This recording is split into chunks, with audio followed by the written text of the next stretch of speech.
People don't understand that if you lift the state of emergency, the whole house of cards falls.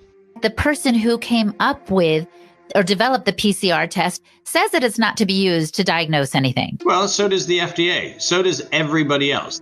The only reason why we are currently using PCR tests is because governors and the Department of Health and Human Services are maintaining a state of emergency. The very second that that state of emergency is lifted in any state or in the country, the PCR test won't be allowed to be used. So it's funny. We're maintaining a state of emergency so that manufacturers can keep selling a thing that would never be approved if it was actually subject to a clinical trial. Wow.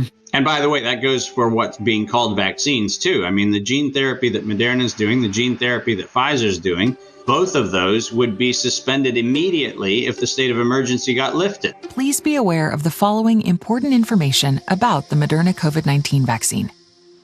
The Moderna COVID-19 vaccine has not been approved or licensed by the U.S. Food and Drug Administration, or FDA, but has been authorized for emergency use by FDA under an Emergency Use Authorization, EUA.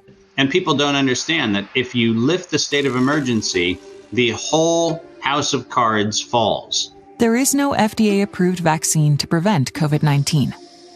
The EUA for the Moderna COVID-19 vaccine is in effect for the duration of the COVID-19 EUA declaration justifying emergency use of the product, unless the declaration is terminated or the authorization is revoked sooner.